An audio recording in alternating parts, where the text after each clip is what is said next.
This is your first look at SolidWorks Simulation. With rescue equipment like this, performance is everything. The product must work reliably every time. SolidWorks contains a powerful set of tools we can use to test out the performance of a design in many different ways. Two key areas that concern most designers are function and strength. Let's look at how SolidWorks Motion and SolidWorks Simulation tools can help us evaluate these goals. We've seen how we can assemble our design in SolidWorks, but how do we know it's going to function correctly? It's invaluable to be able to validate the spreader operation without the need to cut metal or build prototypes, like in the case of this sketch layout concept. With SolidWorks Motion, we can easily test our design during the early stages of development to aid in sizing parts, bearings, motors, and actuators to ensure they meet our design goals. As we go through and refine our design, we can continue to use motion to validate the function.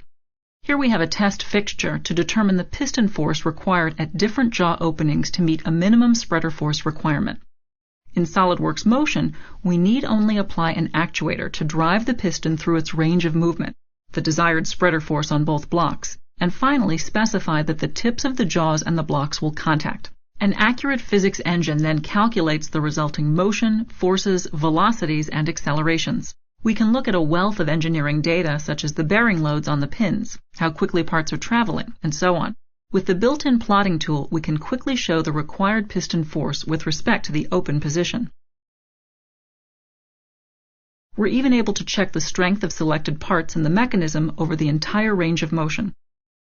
This can really help in determining if we need to use SolidWorks Simulation for a more in-depth analysis to ensure that part strengths meet our goals.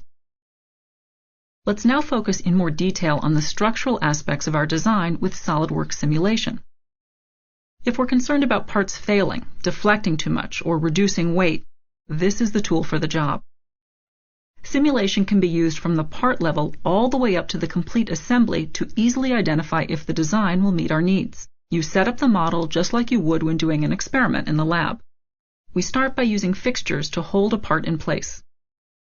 We make selections just by picking on geometry. It couldn't be simpler. We then apply loads to test if our part is going to fail or deflect too much.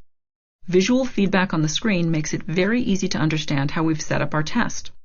The checklist on the right-hand side makes sure that you have everything ready to test out your design's performance.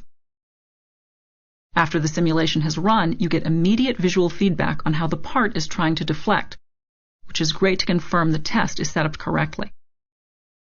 It's easy to verify the factor of safety, stress, and deflection of the component.